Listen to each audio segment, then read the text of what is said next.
nossa voz quebrou barreiras. Já viajamos o mundo e revolucionamos a comunicação com o nosso jeito. Contamos com mais de 200 mil views só no YouTube. Nos tornamos referência em Curitiba, em um ambiente descontraído e livre, como um bate-papo de boteco entre amigos. Garantimos um espaço onde o convidado pode desenvolver suas ideias, sem qualquer tipo de pauta ou restrições, normais em outras mídias. Bem-vindo ao Zaadcast.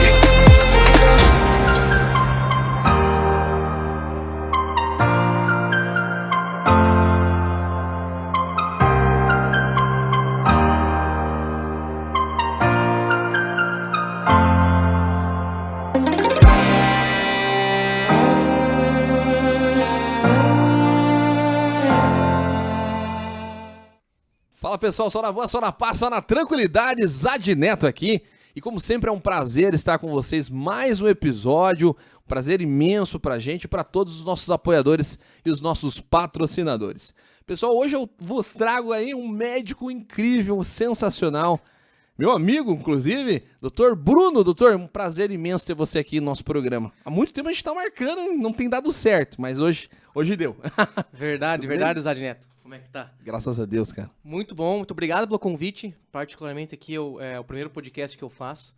E fiquei bem feliz por você ter me chamado, né? Eu espero que a gente possa conversar com as pessoas aí. O modelo podcast, ele traz algo muito bacana, que as pessoas vão escutar uma conversa nossa, né? E muitas vezes o que você vai perguntar pra mim são dúvidas, são coisas que as pessoas queriam perguntar numa consulta médica, sei lá. E daí tem vergonha de perguntar, ou porque, o doutor lá, né? Com certeza. Aí tem certo formalismo, né, que a gente acaba, por uma necessidade, respeitando o paciente, o momento precisa, né? Eu sou oncologista e como eu trato câncer, né, a gente tem que ter aquela, de certa forma, um cuidado muito especial, dado que aquilo ali é um momento único da vida da pessoa, difícil, né? Muito difícil esse diagnóstico. Então a gente tem que ter aquela seriedade mínima e, ao mesmo tempo, acolhedora. E daí a pessoa acaba não perguntando, né? Às vezes a pessoa, uma dúvida boba. Sim. Uma dúvida, sei lá, de comida que a pessoa não quer perguntar, você tem oportunidade, cara. Com certeza, eu sou privilegiado, vamos dizer assim. Com certeza.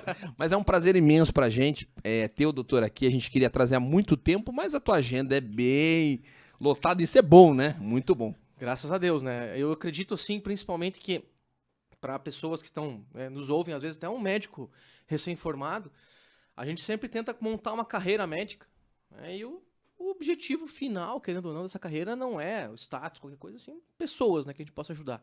Então eu sou muito feliz, agradeço a Deus aí por poder estar ajudando cada vez mais pessoas aí diariamente. Com certeza, que bom, doutor. Galera, muito obrigado você que está nos vendo e nos ouvindo através do Deezer, do Spotify.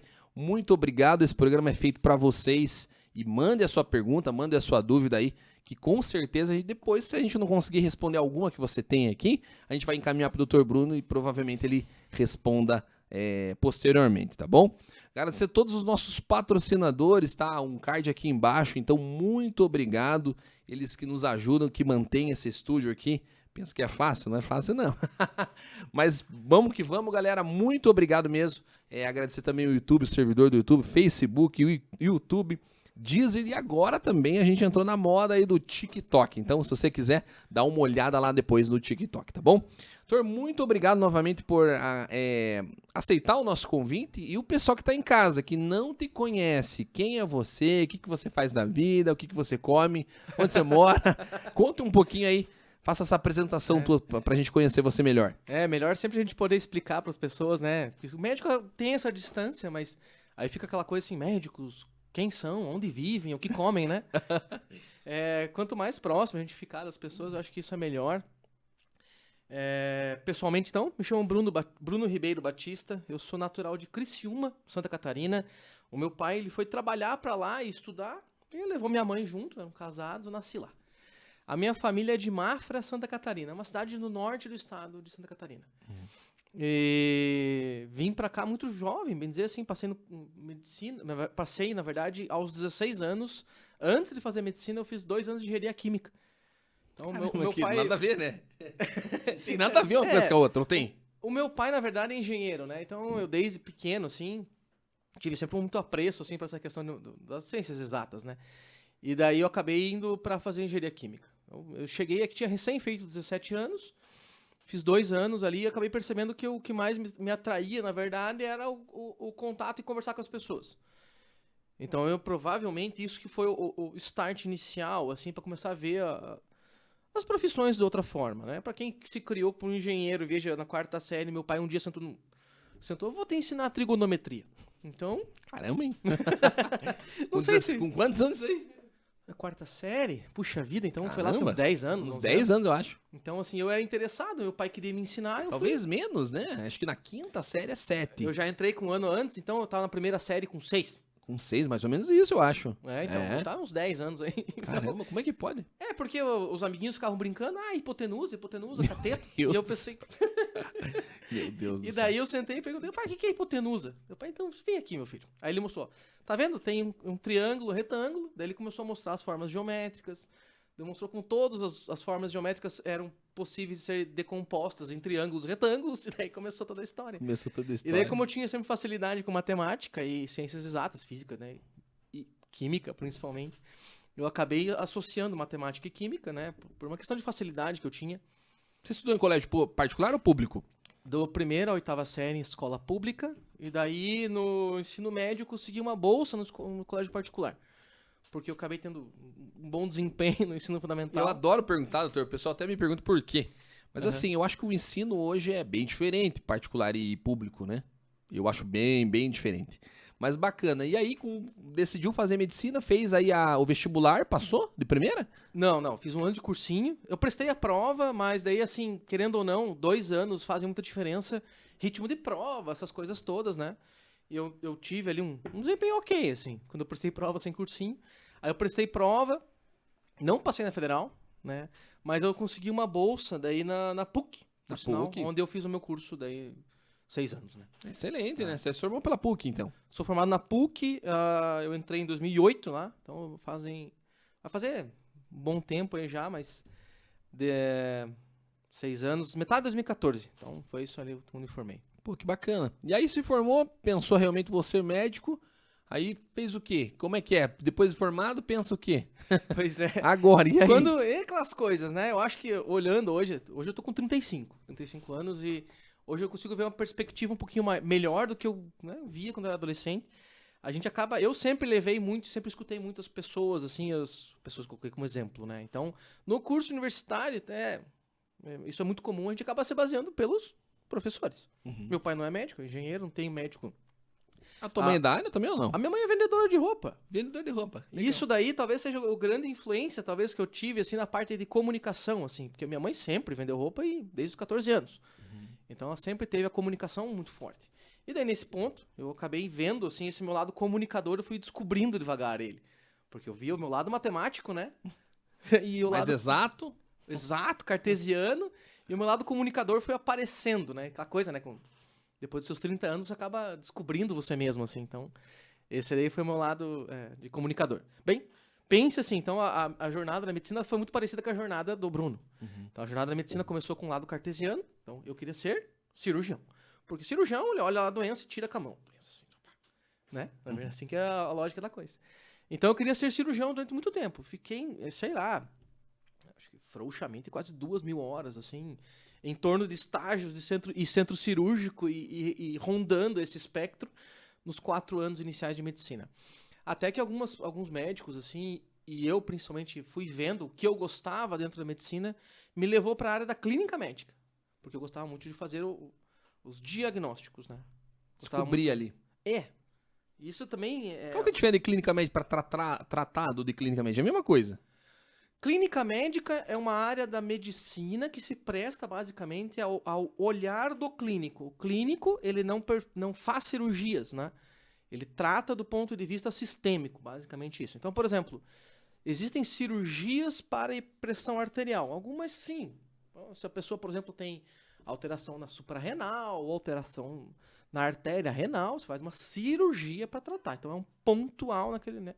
E existem medicamentos para tratar hipertensão arterial. Toma comprimido todo dia. São formas diferentes. Isso é clínico, tratar a fisiologia. Então, e são a fisiologia, outra... né? Então... Mas o tratado, a mesma coisa, o nome não muda nada. Tratado de clínica médica e clínica médica. Ou tratado interno, clínica interna. Tratado de clínica médica é um livro, na verdade, né? Que a gente utiliza para estudar. E clínica médica seria uma especialidade médica focada no tratamento clínico das pessoas, né? E o clínico tem por prerrogativa que ele não pode olhar um sistema só, ele tem que olhar todos eles, né? Então, quando eu comecei a perceber que eu gostava muito mais de fazer diagnósticos, digamos assim, eu me sentia muito bem assim que... foi feito um diagnóstico de vesícula inflamada lá, daí o paciente foi lá, tomou antibiótico e foi para o centro cirúrgico. Eu achava legal entender os sintomas que a pessoa tinha, que chegaram a desenvolver a dor abdominal, dor na cartesiano barriga. mesmo, bem exato. Não, eu gostava de pegar as informações da pessoa e trabalhar na minha cabeça e chegar numa resposta. O cartesiano é assim, deita o paciente na maca, anestesia, corta aqui, separa ali, porque a cirurgia, ela é uma, por definição, ela tem essa tempos cirúrgicos. Faz isso, depois faz aquilo. A clínica médica, ela vê tudo simultaneamente. Então você tem que saber separar o joio do trigo ali, separar as coisas. É difícil triar tudo isso aí, principalmente no começo, né? Exatamente. É difícil pra caramba, Então, assim. isso faz com que o médico, às vezes, até tenha dificuldade no começo de fazer diagnósticos. Mas eu gostava disso. Com certeza. Então, muitos professores falaram pra mim assim, vou citar eles aqui, João Manuel Cardoso Martins, que foi um dos patronos da medicina na PUC ali, conversei com ele, bastante conversa, assim, até... A época eu estava tratando câncer de intestino, acho que até olhando, assim, influenciou bastante a minha decisão depois. Felipe Bueno, Ele tá vivo ainda? Divino França. João Manuel faleceu. Puxa, que pena. Ele foi um dos grandes nomes da medicina na cidade, assim, sabe? Então, junto com o Dr. Assir Rachid e César Kubiak, era a tríade da clínica médica na cidade, assim, por diagnósticos difíceis, assim. O Rachid, ele é cardíaco, né? Ele era da reumatologia. Da Reumato. Eu acho que eu conheço ele por nome, assim, eu acho que sim.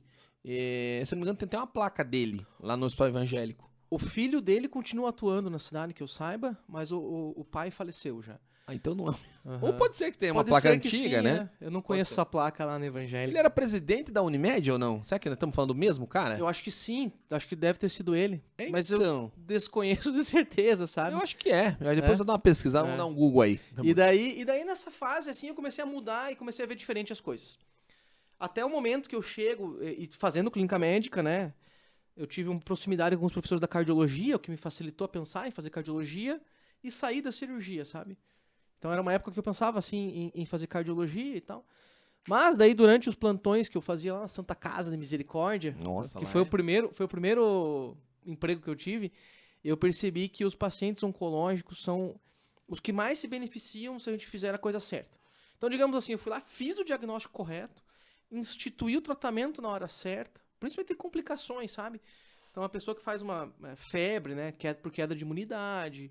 Então, se você sabe o que está fazendo ali, faz muita diferença, assim, e o paciente fica muito grato. Então, eu reparei que eu podia fazer muita diferença na oncologia. Por quê? Porque eu também tinha, voltando lá para a história da minha mãe, a capacidade de comunicar. Conversava, descobria rápido. Porque, assim, eu sempre falo, assim, eu até semana passada tive uma paciente que perguntou para mim, assim, doutor, por que você escolheu tratar câncer? Por quê? É difícil, né, doutor? É uma pergunta que todo mundo faz, né? Pacientes complicados, é uma situação difícil. E daí eu respondo assim, olha, eu não escolhi que você tivesse a doença. E eu tenho certeza que você também não escolheu. Ninguém quer isso pra você, certo? Agora imagine assim, se eu não existisse na oncologia, infelizmente a tua doença continuaria aí. Ela tá aqui agora, infelizmente apareceu, eu tenho que lidar com ela. Mas se eu não tivesse aqui, não faria diferença, você continuaria apresentando ela. E às vezes você poderia conversar com alguma pessoa que não está te ouvindo, que não entende tua angústia, ou não busca entender ela, que não te acolhe. Então eu prefiro que seja eu. Porque eu vou fazer isso. Porque eu vou te acolher, eu vou escutar a tua angústia. Aí a pessoa para e entende que, querendo ou não, uma parte do tratamento oncológico é você ter essa aproximação saudável com as pessoas, a ponto de explicar para elas, cara, acolher. Muitas vezes a gente tem que dar notícias difíceis, né? Nossa, demais, né? Eu imagino que deve ser bem complicado pro médico ali. Eu sou enfermeiro de formação e pra gente é difícil, assim. Mas eu acho que pra vocês é uma carga emocional e uma carga muito mais pesada, né? Porque tem que tratar ali... A enfermagem tá pro cuidado. E a medicina tá pro diagnóstico, é bem diferente, que são coisas bem diferentes. O tratamento também, né? Muitas vezes o tratamento oncológico é difícil. Demais. Então, posso dar notícia assim, olha, infelizmente seu cabelo vai cair. Então isso tudo que eu explico pra você assim, é pra dizer assim, olha, vai acontecer independente de mim, eu não sou o culpado da coisa ali. Tô pra te ajudar aqui. Então eu tirei a culpa, sabe? Porque infelizmente isso é uma coisa subjetiva nossa. A gente se culpa pelo acontecimento das coisas darem errado. Então, logicamente, a gente faz todo o protocolo certinho, mas eu consigo acolher a pessoa, eu percebi que eu tinha essa coisa dentro de mim. E eu podia deixar isso florescer. Bacana. Então, E você criou-se, desculpa até o adjetivo que eu vou usar aqui, mas uma frieza ou não? Não frieza, talvez a palavra, mas criou-se uma resistência hoje em dia ou não? No começo você era um Bruno e hoje você é o outro Bruno. olha, eu diria que pense assim, o Bruno, ele foi um cara muito mais matemático antes e hoje é muito mais ligado assim a questões de comunicação. Isso tem feito uma tônica na minha vida. Então eu diria que cada vez eu tô perdendo essa frieza. Essa frieza no sentido assim de entender as pessoas que estão na minha frente e 100% delas, sabe? Busco entender pai e mãe, muitas vezes você acaba tendo algumas coisas que fica lembrando deles. Ah, você teve um amigo lá que se discutiu. E o paciente na minha frente, às vezes, ele tá angustiado, tá irritado e vai soltar pra cima de mim. Eu hoje lido isso com muito mais, digamos, maturidade e consigo até me colocar no lugar da pessoa com mais capacidade. Então é o contrário que tem acontecido pra mim, sabe? Bacana, olha, é difícil, hein? Bem complicado. É, A gente acaba criando uma resistência, né? acho, Principalmente quem trabalha com esses tipos de serviço, por exemplo, pronto-socorro, oncologia, é difícil, queimados. Então, você não leva experiência pra casa? Você consegue dormir tranquilo assim? curiosamente, a minha esposa, né, ela também é da área da oncologia. Ela é Imagina, da radioterapia. Então, muitas vezes, estamos em casa trocando, ideia ali, falando sobre conversando sobre pacientes. E ela é minha confidente, nesse sentido, além de esposa, assim, e tem o amor envolvido do casal, a gente acaba sendo confidente um do outro em casos difíceis, ou casos que, puxa, será que eu fiz tudo o que eu precisava? Sim, a gente dorme em casa, né? Mas o que a gente vê também, assim, olha, a gente não tá lá fazendo nada muito fora do padrão. Eu posso seguir um protocolo. Eu seguindo o protocolo, do ponto de vista técnico-médico, a gente vai acabar fazendo tudo o que é possível. Certo? Eu entreguei o que a medicina tinha de melhor. Entregando o que tem de melhor, a gente não vai, digamos, eu não me sinto mal, assim, no sentido. O que eu posso, às vezes, me sentir mal é puxa, será que eu acolhi o suficiente essa pessoa? Será que ela tá se sentindo bem com o tratamento? Isso eu penso muito assim, puxa, eu devia ter conversado mais. Eu acho que eu não escutei todas as coisas, não dei tanta abertura quanto deveria, sabe? esquecer alguma coisinha, algum pontinho ali, porque são detalhes, né? Então, a parte técnica você não foge, né? Porque a questão você tem ali... É amarrado. É um câncer de próstata, por exemplo, eu coloco a pessoa numa caixinha, digamos assim, do protocolo, adapto na sequência, devido a, de repente, pressão alta, diabetes que a pessoa tenha. Adapta para cada paciente. Vontade do paciente, mas é uma trilha que ele vai seguir. Não é um trilho, né? Que não é um trilho de trem, mas é uma trilha que a pessoa vai seguindo ali. Agora, o que eu consigo de ouvir de angústias da pessoa, às vezes eu fico pensando se foi o bastante. Então, mais ou menos nesse caminho que eu sigo, sabe? E daí a doença, puxa vida, né? Como eu disse lá atrás, eu não tenho essa culpa, assim, interna, no sentido de, assim, puxa vida, né? Teve um desfecho ruim, não foi tão bacana, a quimio não funcionou como deveria. Essa coisa, pra mim, eu entendo que não é minha. Não fui eu que a pessoa ocasionar aquilo, sabe? Porque era o destino. Até uma questão importante que eu acho, assim, a explicar, né? Isso aí faz uma coisa que foi evoluindo, assim, já nos últimos 6 anos entre mim. Muitas vezes a pessoa que tá na sua frente ali, que fez o diagnóstico, então ele foi queimado. O cara tava lá conversando com o amigo, por algum motivo caiu lá uma coisa que queimou o ombro dele por uma questão de fiação elétrica. Aquele cara queimado, ele não pediu aquilo. Mas infelizmente ele vai ficar durante muitos anos da vida dele com dor, de repente. Certo? Cicatriz, alguma coisa E ele foi lá com um amigo dele lá, de repente, pra tomar uma cerveja num bar, apareceu, aquilo aconteceu. O amigo não pediu, o paciente não pediu muito menos aquilo, e o médico que atendeu não pediu aquilo. Você entende que aquilo ali meio que foi quase com algo de meio destino do cara, assim? É a mesma coisa câncer. O paciente não pediu, aquilo apareceu nele, certo? E algumas vezes essas doenças, elas são graves o bastante para ou impactar a vida da pessoa a ponto de mudar os conceitos dela, ou, como o câncer, às vezes pode levar a um destino fatal. Eu digo destino porque justamente isso é importante falar. A gente tem que saber separar o que é doença e o que é destino. Se eu chamar, às vezes, aquela doença fatal de destino, você começa a entender, cara, ele ia viver isso independente das circunstâncias, sabe? Ia aparecer. Esse é o que eu penso. Assim, então, meio com... Aquilo ali era algo que ele precisaria passar na vida, certo? Aí você vai chamar isso de doença? Talvez não esteja tão correto, né? Sim. Às vezes o cara pode atravessar a rua e acontecer a mesma coisa, o cara ser atropelado, alguma coisa assim. Mas assim, doutor, eu não sei, aí já é um raciocínio e a gente entra numa discussão. Me perdoe por te cortar. Mas assim, a partir do momento que eu aceito um destino, aí eu não tenho escolha, não existe livre-arbítrio, né? Então, É uma coisa complexa de pensar. complexa, mas é veja difícil. que sempre você vai poder tratar o sofrimento dessa pessoa, certo? Então, se a pessoa está com dor... eu concordo parcialmente. A gente hoje tem tanto remédio pra dor, sabe? Que é uma opinião minha, assim, que a gente tem que tentar o máximo possível ali eliminar 80% da dor da pessoa. Mas assim, pensa comigo, doutor, ó, pensa comigo. Se eu atravessar a rua, eu ia ser atropelado. Se eu não Quebrou sua perna, certo? Isso. Perdeu a perna. Isso. Correto? Digamos que se eu não atravessasse, ia acontecer também isso? Eu não sei. É uma questão complexa que eu extrapolo para o lado do câncer, certo? Por que eu digo isso? Porque muitas vezes a pessoa está com dor. O que incomoda não é a doença, mas a dor. O que incomoda, às vezes, é a insônia. O que incomoda, às vezes, é a preocupação com o parente. Aí eu chamo isso de doença. Aquilo ali eu posso atuar. Sabe? Às vezes, tem um ditado antigo na medicina que a gente consegue curar poucas vezes, amenizar muitas vezes e consolar sempre. A gente hoje vive uma medicina muito tecnicista. Com certeza. E o ano Então, realmente é pra isso. A gente tem vários casos de depressão, casos psicológicos, vamos dizer assim. E o câncer acho que tem bastante relacionado a isso, né? é uma coisa muito associada à outra, né? Tanto o diagnóstico leva a um transtorno de sofrimento psicológico, né? Quanto, às vezes, componentes psicológicos podem estar envolvidos. Isso é muito novo, assim, no sentido de ser estudado, né? Essa conexão do sistema psicológico com o sistema imunológico. A gente sabe que tem conexões, só que o quanto que isso interfere, talvez, na parte de desenvolvimento de câncer, ainda existe um gap enorme para poder entender isso, tá? Mas eu digo assim, a doença de verdade, muitas vezes, não é o câncer, que acabou sendo o destino da pessoa. Mas eu tenho que saber atuar, por exemplo, no sofrimento que aquilo ali está trazendo.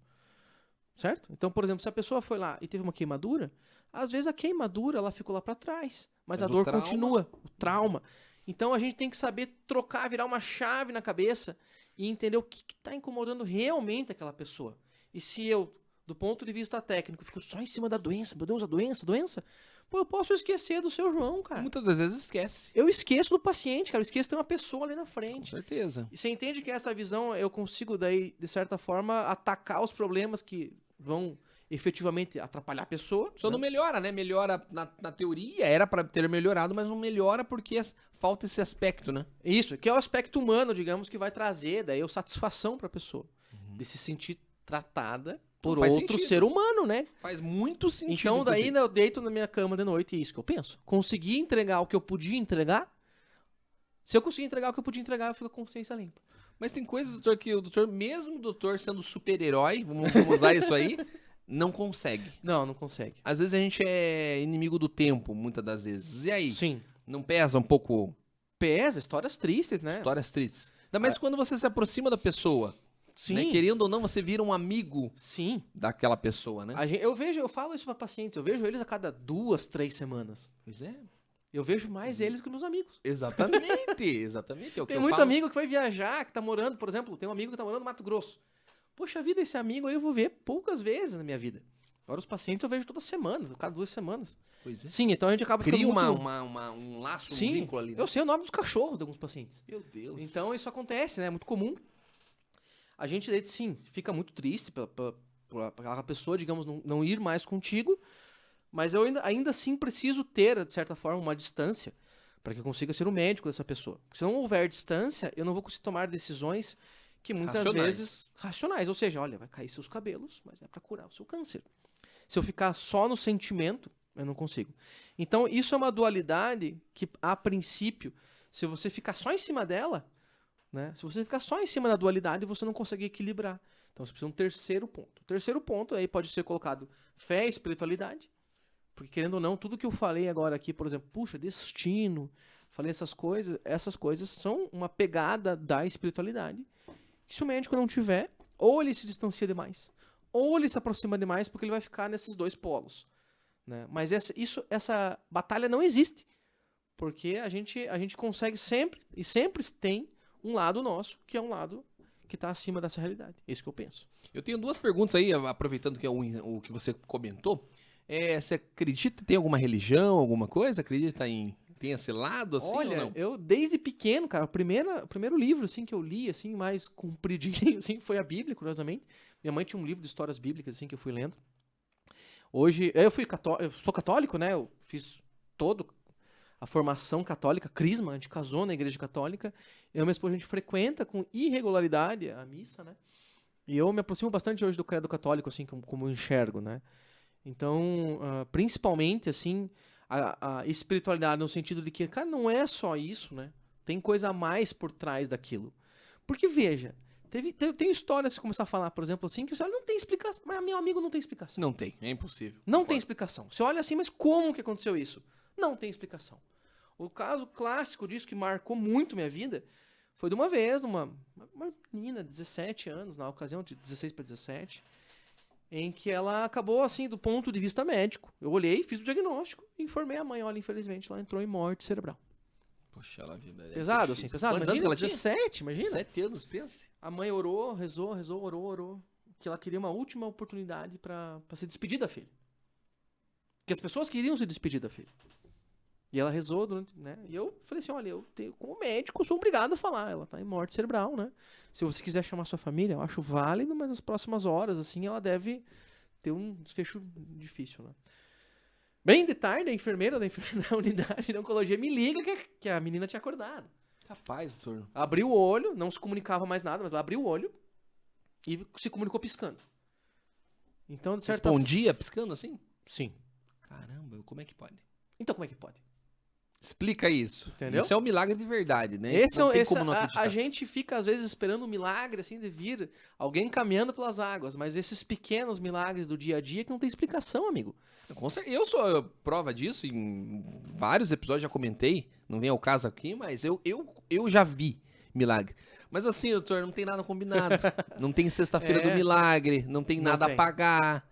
É tudo de graça, doutor. A gente tem que buscar essas sutilezas, na verdade, no dia, que se você colocar, vamos calcular qual que é a probabilidade disso acontecer, é muito baixa. Compreende? É muito baixa. Então, isso que eu acredito, assim, a gente tem certas coisas que fogem ao nosso mundo material. Que se você for pôr no papel para saber quanto seria a chance daquilo acontecer, muito pequena. Muito pequena. Né? Mas assim, a gente vive num mundo que a gente não consegue entender tudo. E se a gente for tentar, a gente vai ficar cada vez mais louco. Uhum. É porque a gente coloca a lógica, ou entende ou não entende. Sempre assim, ó, sim ou não, né? Isso. Mas tem coisas que fogem da... Que daí vai cair na dualidade que eu falei, lá, por exemplo, assim, do paciente, né? Tem um desfecho ruim ou um bom. Não, calma aí. Tem muita coisa no meio. Isso mesmo. E daí que vem toda a questão que você me perguntou, assim, puxa, você não fica chateado? Eu fico, claro que eu fico, né? Eu me envolvi com ele, me envolvi também com o paciente, no sentido de eu ver os problemas dele, mas eu tive que manter a distância. E como é que você mantém essa distância? Pela compaixão, né? Cristo dizia compaixão. Ele ficava triste, ele entendia as pessoas, mas ao mesmo tempo ele tinha compaixão de manter, entender, ele se colocar no lugar da pessoa, mas não ser a pessoa. Eu não sou os pacientes. Sim, com certeza. E se eu for fraco a ponto de me sentir fraco, o paciente vai deixar de ter o ponto de apoio que eu preciso ser. Então é sim uma coisa complexa que eu até recomendo, assim, que se algum estudante de medicina estiver nos ouvindo, assim, que viva isso. Viva essa questão de ficar próximo dos seus pacientes para ajudá-los. Porque o distanciamento, hoje em dia, a gente vive a era da tecnologia. Certo? Uhum. É uma era tecnológica. Hoje aí você consegue fazer um diagnóstico por mecanismos de inteligência artificial. Nossa, tem várias. A pessoa chega lá, coloca para tentar tal sintoma, não precisa nem ser às vezes inteligência artificial. A pessoa se faz o diagnóstico no Google. No Google, né? Certo? Mas o que vai sobrar daí, digamos, entre aspas, para as pessoas que estão trabalhando na saúde? Vai sobrar você olhar para a pessoa na sua frente, se colocar no lugar dela, entender as angústias, o que ela espera e conseguir entregar o melhor tratamento. Porque não é garantia Fez o diagnóstico, é garantir que vai receber o melhor tratamento? Não, por quê? Porque às vezes a pessoa não quer, não entende, foge, não adere daí às consultas. Tive um paciente, por exemplo, que ele faltava, de 3 consultas, faltava 2. Aí o filho falou assim, doutor, você traz um homem toda vez, cara, na consulta sua, é impressionante, o que você fez? Eu falei, olha, fui eu mesmo, mostrei pra ele a importância, acolhi o que ele tinha de dúvidas, né? Mostrei assim que, olha, isso aqui vai te ajudar, cara. Pô, e daí semana passada ele foi lá, por exemplo, de cadeira de rodas na consulta. Ele tinha caído, quebrou as costas daí. Mesmo assim foi. Ele foi. Ele, não posso faltar. Entendeu? Cara, isso daí que a gente também, assim, esquece um pouco, né? A gente deixa de lado só, um diagnóstico, tal remédio. Diagnóstico, tal remédio. Pô, não é assim. Não Isso é o computador vai fazer melhor que a gente, cara. Com certeza. O que vai sobrar pro ser humano? A gente vive a era da tecnologia, né? Eu até comentei contigo outra hora, né, sobre o chat GTP. O chat GTP vai ser a grande, digamos, mudança que a gente vai ter na internet neste ano e no próximo ano. Porque o chat GTP é o seguinte, chat GTP mostre pra mim uma receita de omelete. E ele começa, pegue 3 ovos, separe, sei lá, manteiga, separe não sei o que, misture a manteiga na frigideira. Ele traz pra você como se fosse conversando. E é diferente os mecanismos de busca hoje. Você escreve como fazer um omelete no Google, por exemplo. Tem vários, vai ter uma lista. Vai escolher ali. E daí ele diz assim, eu não gostei, eu gosto de um apimentado. E ele vai trocar a receita instantaneamente pra você. Como é que pode, né? E ele leu várias receitas, digamos, porque até agosto de 21, quando foi colocado, que foi lida a internet por esse, o mecanismo de linguístico, né? O chat ele é só texto. E ele ele leu e entendeu, digamos assim, aquelas coisas ali e traçou padrões do quais receitas que são melhores. Mas isso vale para tudo. O chat faz tudo. Não, hoje em dia eles estão tratando foto, você imagina um cenário, a inteligência artificial faz. Exatamente. Tem tratamento de som. O cara consegue tirar consegue tirar o ruído, tudo ali do som errado. Então hoje em dia o avanço, eu não sei onde a gente vai parar. Então, mas daí o que vai sobrar pro ser humano, digamos assim? Parte humana, né? A parte humana, cara. Certeza. Pô, daí a gente fica preocupado em perder o emprego. Na verdade, o que não vai acontecer é justamente diagnóstico, esse tratamento, certo? Diagnóstico, isso daí que eu acho que vai ter um menor espaço. Por isso que, assim, eu comentando, assim, para quem nos ouve, assim, residentes, né, que é a formação que o médico faz depois de se formar médico, né, para fazer especialidade, né, ou até os estudantes de medicina, a gente precisa ir atrás do nosso lado humano. Seres humanos vão tratar seres humanos. Haverá, sim, talvez uma parte que vai ser de tecnologia e haverá a parte humana. Porque não vai ter como. A gente vai precisar manter sempre a relação humana. E por isso tem que treinar a parte humana. Por isso tem que treinar a parte humana, cara. Aí você pergunta assim, mas como é que você consegue se distanciar? Eu consigo me distanciar porque eu tenho uma espiritualidade que me permite isso. Não uma espiritualidade de religião pura, assim, sabe? Mas sim porque eu vejo essas sutilezas do dia a dia, que não tem explicação.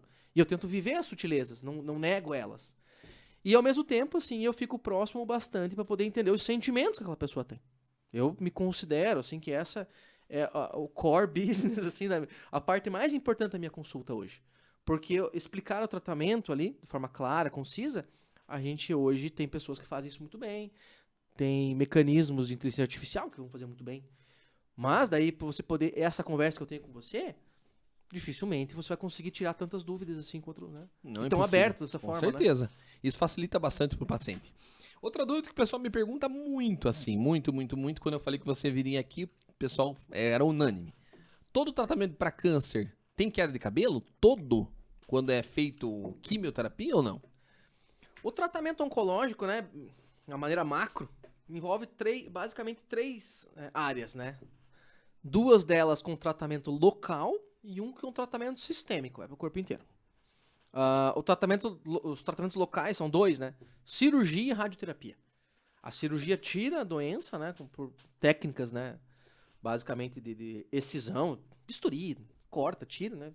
Tem todo o trabalho para chegar até aquele local. A radioterapia utiliza uma radiação que basicamente vai aplicar uma energia ali no tecido e essa energia vai alterar o DNA de forma que a célula de câncer ela acaba morrendo. As nossas células sadias, elas aguentam mais radiação, digamos assim, do que o tumor. Uhum. E essa é a lógica, muitas vezes, do porquê que você consegue tratar daí com radiação. E você tem também daí, o tratamento sistêmico, que é o que eu faço. Ele envolve quimioterapia, mas os novos tratamentos hoje, eles estão muito focados também, não só na quimio, mas em drogas-alvo. Então a gente tem, por exemplo, a mutação. Câncer de pulmão é um protótipo disso. Eles viram que alguns pacientes de câncer de pulmão, o que causou o câncer de pulmão era uma mutação. Também para melanoma. Aí você tem um remédio anti-mutação, certo? É específico para aquilo. E nós temos também a imunoterapia.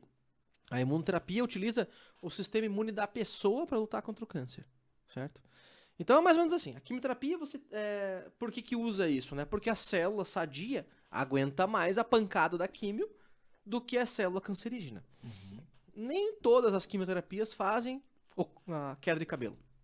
Na verdade, a gente tem mais ou menos aí uma metade delas que causa, assim, lugares mais específicos, tá?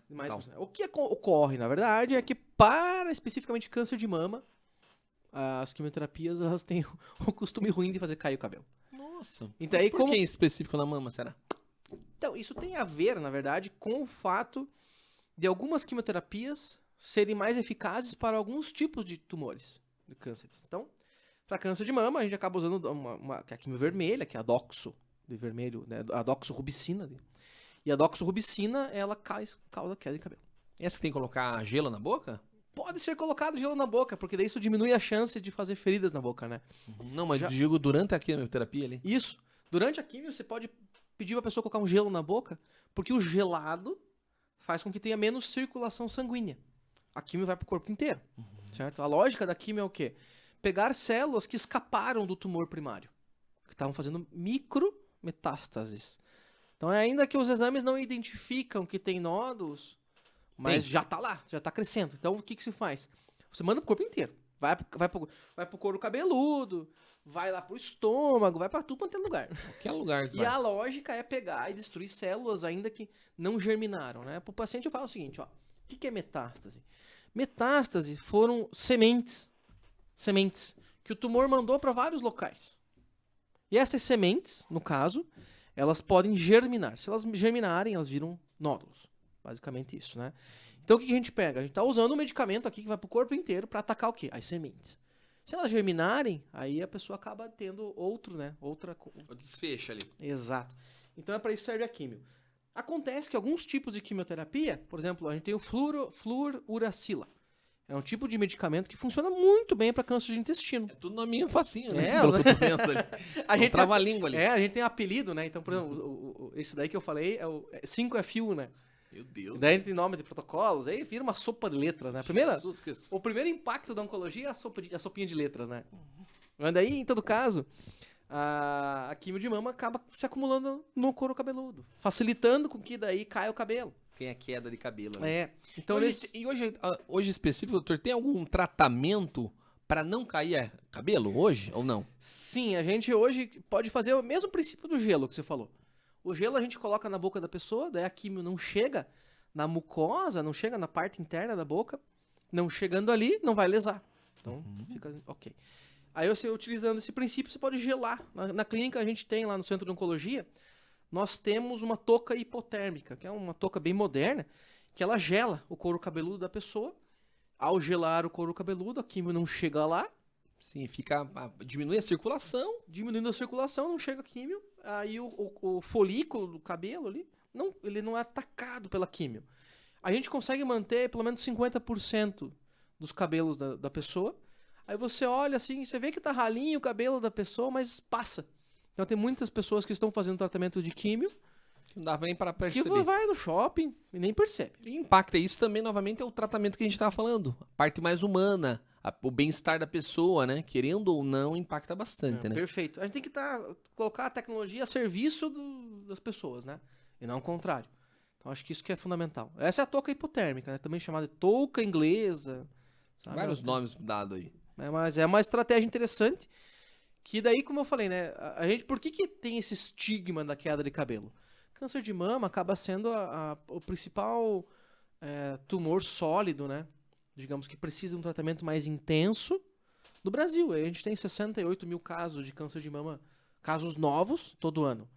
Então fica rivalizando ali com câncer de próstata como sendo o câncer mais comum. Aí, como é muito comum, o que acontece? Você vê muita gente, aí aquilo cria o estigma, sabe? Todo mundo perde o cabelo de forma E daí assusta muito. Aí chega a pessoa lá, às vezes, pra fazer uma outra coisa lá, um tratamento, às vezes até um pouco menos intensificado, e já chega super estressado. Então não vai cair seu cabelo. Vai dar tudo certo, não vai cair, eu posso usar a touca, vai funcionar.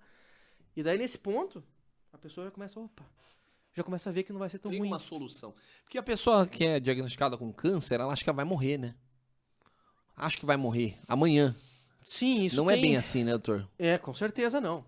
Com certeza não. A primeira coisa, assim, que chega lá, a pessoa acha que não tem tratamento. Ih, não tem acabou. mais não tem o que fazer. A primeira coisa que eu digo, sempre tenho o que fazer. Mesmo que às vezes, e daí, em situações em que a químio parou de fazer o efeito, eu sempre ouço, e agora? Eu falo, por mais que a químio tenha parado de ter efeito, é agora que a gente vai fazer muita coisa. Porque lembre, o que atrapalha a pessoa às vezes não é a doença, é o sofrimento. O quanto aquela dor tá incomodando, falta de ar, o que quer que valha, sabe? Aí que vai ter muito o que fazer. Nunca essa palavra deve ser usada, agora não tem mais o que fazer. Isso eu acho que demonstra que a gente estava tratando uma doença e não uma pessoa. As pessoas sempre vão ter o que fazer, tá? Com certeza. Aí voltando, né? A pessoa acabou de ter o diagnóstico. Ali, meu amigo, vai ter um arsenal terapêutico ali de tudo que você pensa que é uma jornada da medicina que começou lá na Grécia, com Hipócrates. E essa jornada tá culminando aqui hoje. Cara, com certeza vai ter muito o que fazer. Muito. A gente hoje está utilizando alguns medicamentos que mesmo com a doença metastática, a doença, digamos, ela já se espalhou. Melanoma é o exemplo mais clássico disso. Então, em 2010, 2005, o diagnóstico de melanoma metastático, infelizmente, a imensa maioria, quase 100% das pessoas faleciam em 5 anos. Sendo que aí 60% em 2 anos. Hoje, com o medicamento que é a imunoterapia, a gente está conseguindo deixar 1/3 dessas pessoas aí sem doença ativa em 5 anos. Caramba, cara. Então você pensa assim, pelo menos isso. Então faz exame, ou você olha lá, não tem doença, ou o que tá lá de nódulo, tá lá de cicatriz. Então nós estamos, é uma palavra meio pesada, assim, mas curando, cara. Câncer que é metastático. Que não tinha cura anteriormente. Não, era infelizmente uma sentença de morte. Só que hoje você tem um arsenal, assim, e que trata com poucos efeitos colaterais, se for comparar com o que se tinha de quimioterapia para isso, que era muito tóxica, assim, no sentido de usar uma dose forte. Entendi. Então, pessoa que chega hoje com diagnóstico de câncer, quem nos ouve, por exemplo, né, que de repente chegou até aqui por conta da oncologia, com certeza, tem muito que ser feito, muito, muito. Então, isso vale para todas as áreas. Hoje, cirurgia tem cirurgia robótica, que tem o mínimo ali de lesão em tecido sadio, em órgãos sadios, né? O risco de infecção diminuiu, nossa. De uma maneira exponencial, na verdade, não sei se tem, assim, como comparar com antigamente, né? Eu digo assim, 200 anos atrás, né? Sim. Segundo também, a radioterapia, que é outro tratamento de oncologia, tem precisão hoje milimétrica. Hoje os protocolos que a gente indica para nossos pacientes lá na clínica, eles têm um protocolo 4D, né? É um colega da radioterapia que faz, é outra especialidade médica, né? Mas eu tava vendo lá, a gente consegue ver o ciclo respiratório do paciente. E só vai tratar quando o pulmão estiver bem cheio. Se o pulmão se esvaziar de maneira involuntária, porque o paciente tossiu, a máquina para de funcionar, meu amigo. Ela consegue captar isso, monitorar, mapear tudo isso. Em tempo real. Como é que pode? Em tempo real. Ele só vai tratar naquele momento. Pá. Então, com esse arsenal, a gente consegue entregar muita coisa. Mas assim, a gente tá falando também de o que tem de melhor, né? Por exemplo, a clínica que você trabalha é referência. O SUS é assim, doutor? O SUS, a gente tem um hospital maravilhoso, referência do Brasil, Erasto Gettner, né? Mas é Sim. assim também? Desculpa a pergunta e colocar em saia justa aí agora. Eu diria assim que o SUS, pelo quanto de dinheiro que tem circulando ali, faz um serviço excelente. Você é prova viva disso, por isso também, né? Atuando em hospitais, o SUS enxerga isso. Né? Em questão de trauma, né? Fratura, acidente, isso tudo é muito bom o SUS. Excelente. Até, inclusive, recomendo assim, que as pessoas se informem e vejam o serviço excelente que é feito em emergências, né? Em sala de politrauma no SUS. Segundo, a parte de oncologia, o Brasil faz muito com pouco. Eu diria isso daí por virtude do brasileiro. Hospitais como Erasto Gertner, hospital de clínicas, a gente consegue entregar quimioterapia para muitos cenários de cura também, né? Mas a gente tem que saber aonde empregar certo dinheiro para poder ter mais ganho, né? Então, por exemplo, em casos de câncer de pulmão, onde existe um ganho menos expressivo, digamos assim, em que haja assim, em que se pese meses, né, de aumento de vida, ali o SUS acho que não compensa colocar aqui. Eu usei o exemplo do melanoma, né, que é um câncer de pele, que é bem agressivo, e no SUS já foi incorporado, por exemplo, a imunoterapia para melhorar esse tratamento. Porque é muito impactante. O SUS vai buscar o que é mais impactante e tentar incorporar. Então, se você for comparar entre outros países, né, o SUS faz um serviço excelente. E mesmo na oncologia, a parte tem hospitais que oferecendo cirurgia robótica no SUS. Tem hospitais que fazem isso, né? Tem serviços de radioterapia, até o Erasto tem máquinas muito novas. Deve receber, por exemplo, uma máquina parecida com essa que eu comentei com você da nossa clínica. Bacana. Então, o que impacta. Qual é o nome da clínica, doutor? Desculpa. Se você puder falar também aqui. Centro de Oncologia do Paraná, né? O nosso prédio, nosso principal sede fica no Oncoville. O Oncoville é uma clínica de radioterapia, né? Nós funcionamos ali em conjunto daí com o nosso parceiro lá. Acho que eu conheço lá, é próximo ali a Parque Barigui, ali? Como é que é? Isso, a gente fica na BR-277, logo ali para quem passou o Parque Barigui, ali alguns metros à esquerda, né? E no sentido de quem vem de Ponta Grossa, logo à direita. Bacana, um lugar, uma região muito boa, né? A época lá que foi começado lá, acabava não tendo muitas coisas, mas Curitiba cresceu bastante, né? Nossa. Então a região ali tem um fácil acesso, tem tudo isso, lá tem estacionamento próprio. A gente tenta entregar o que tem de melhor, né? Para as pessoas de Curitiba. O Oncoville, ele começou, e a ideia de toda ali, dos fundadores, é fazer com que você possa receber o melhor tratamento que a oncologia tem sem sair de Curitiba. Então esse é o objetivo lá. Você vai receber o que tem de melhor. O que tem de melhor, ok, vai estar ali. Então por isso que a clínica e acho que a cultura organizacional, né, o porquê que existe aquilo, você vai ver excelência em tudo. Então por isso que a gente tenta sempre buscar esse tipo de coisa para quem não precise ir para São Paulo. Que a gente sabe que é o maior centro hoje de tratamento de saúde do Brasil, né? Em São Paulo para câncer. E doutor, tem alguma coisa que a pessoa pode fazer para prevenir o câncer? Por exemplo, tem algum exame que a pessoa pode fazer anual, assim, que possa prevenir isso? Sei lá, de DNA, não sei. Uma coisa que veja, que consiga captar isso aí. Prevenção de câncer é diria assim, um assunto complexo, longo, assim, tá? Eu vou tentar ver os pormenores, assim, que tem mais evidência científica hoje. Então, prevenção de câncer, e como esse termo, ou seja, impedir que ele se desenvolva, um dos mais importantes, eu diria, que é a vacinação para o HPV. Então, o vírus do papiloma humano, que é o vírus que faz verrugas, sabe? Essas verrugas da mão, por exemplo, é um tipo de HPV. A verruga do pé, que é o famigerado olho de peixe, é um tipo de HPV. Mas alguns desses vírus, eles têm uma predileção por mucosa oral, ou de repente pela mucosa genital. E alguns, que são os mais sacanas de todos, têm predileção lá pelo colo do útero. Ele se instala lá e começa a multiplicar, entra dentro do DNA da célula e predispõe ao câncer de colo do útero. Tomar a vacina de HPV, ou seja, previne o câncer de colo do útero. Em se aplicando em todos, o câncer do colo do útero tem uma chance de desaparecer ou se tornar muito pequena. Então, a gente está prevenindo o câncer. Câncer do colo do útero, 4ª causa de falecimento de mulheres no Brasil. Muita coisa. Muita coisa. Muita coisa. Então, você pode prevenir com uma vacina. Pensa. E a vacina, assim, querendo ou não, muito, muito bem estudada, muito segura, pode ser aplicada em qualquer idade, né? Mas ela tem que ser feita predominantemente antes da iniciação sexual, né? Porque você pega isso daí da pessoa por relação sexual. Não é uma DST, mas aquilo ali vai viver na gente. Assim como a gente pegou, quem já teve verruga, né? Na mão, por exemplo, acabou pegando de algum local, um corrimão que passou a mão, essas coisas assim, ou de outra pessoa. Isso aí acontece no Brasil, pega-se, né? Mama, como é que a pessoa previne com toque mesmo? Câncer, O câncer de mama, a gente tem aquela coisa, eu vou prevenir câncer de mama, eu vou impedir que ele se desenvolva. Então, o que eu quero fazer? Vai ter que fazer uma alimentação saudável, predominantemente manter o peso adequado, porque mais peso é igual a maior chance de câncer de mama, tá?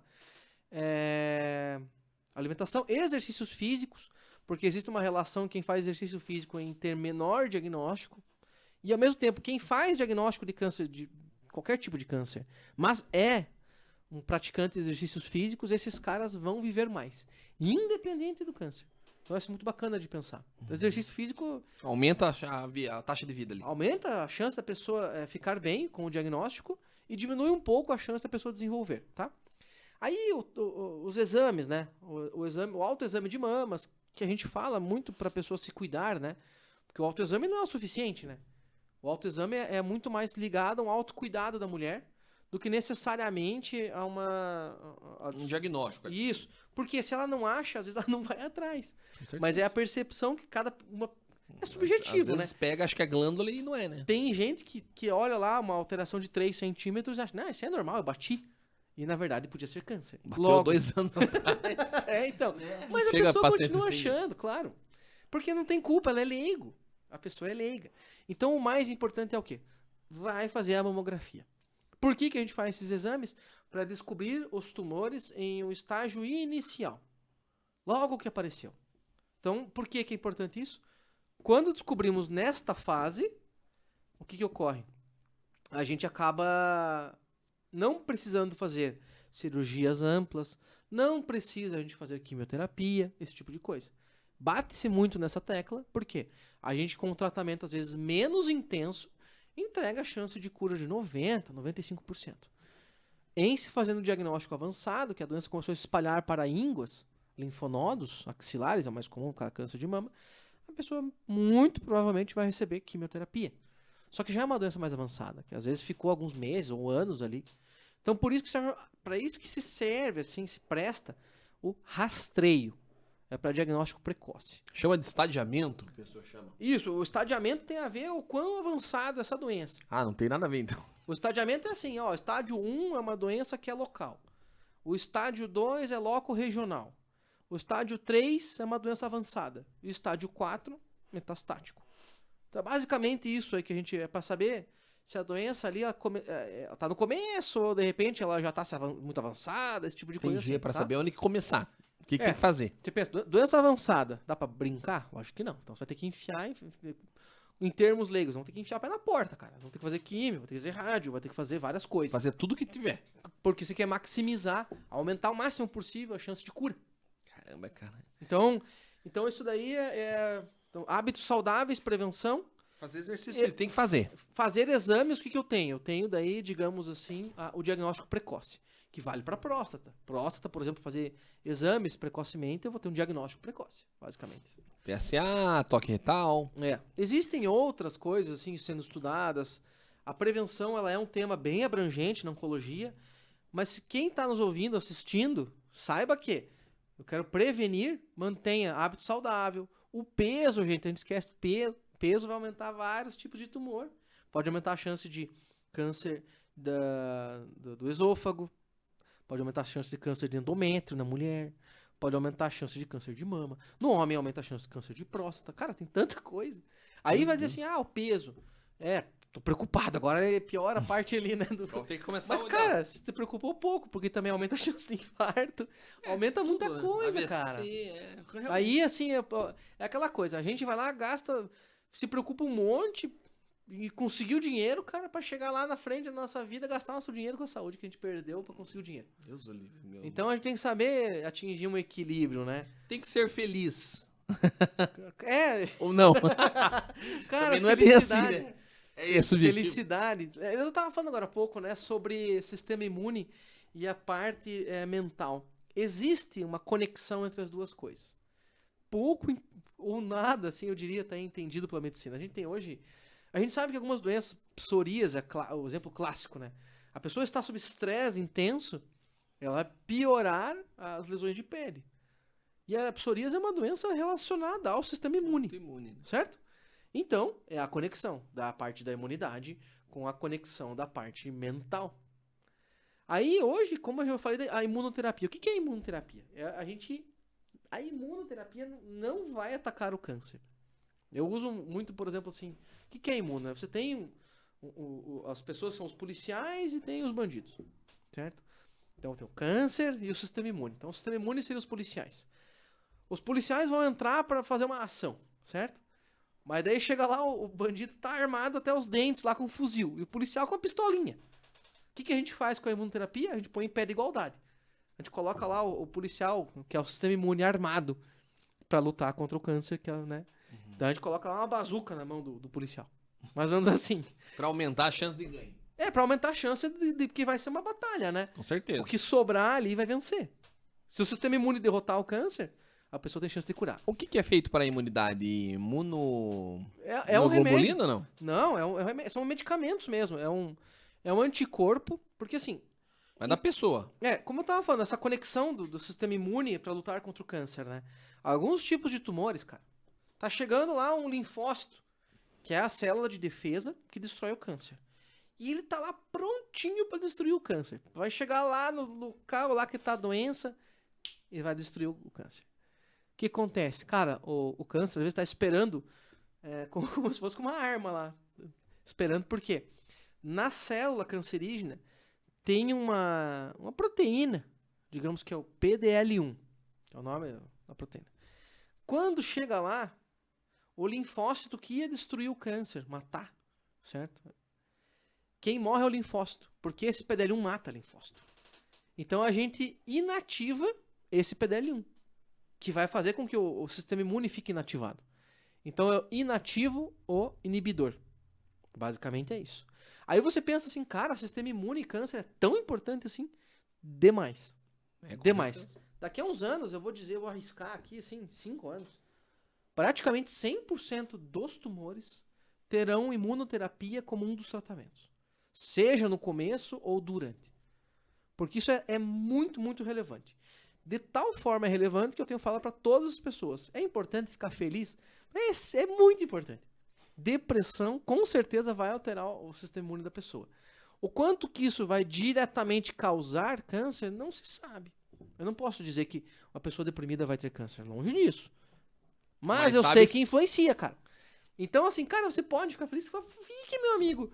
Mas vai se divertir. Vai pegar sol, cara. O sol regula o sistema imune. A gente sabe que pessoa, só de você deixar sentadinha olhando, assim, uma parede ensolarada, ela vai ter menos chance de depressão.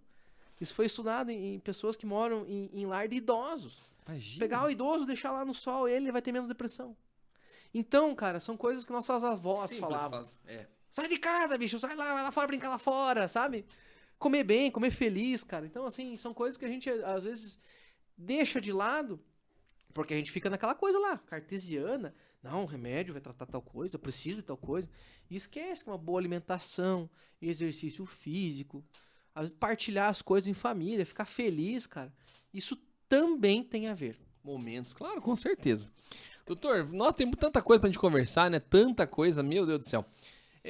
Pelo que eu vi, o doutor tem um projeto também fora mais tecnológico. Não sei se você está envolvido pela área da saúde também. Como é que é isso? Conta um pouquinho pra gente. Se puder, obviamente. O meu projeto, na verdade, ele faz parte eu fiz o meu mestrado em tecnologia em saúde, né? Qual que é a tua formação? Eu acabei não perguntando. Você é médico? Médico pela PUC, oncologista. Eu fiz clínica médica, que é uma especialidade, né? Que a gente conversou sobre a clínica. E daí eu fiz oncologia, ambas pela UFPR, né? Então no HC.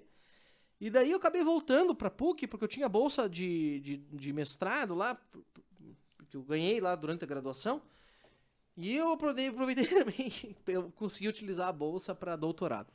O mestrado eu fiz uma análise de umas pacientes de câncer de mama, que a gente viu que tinha algumas discrepâncias lá nos resultados de exames, que provou que realmente estava errado.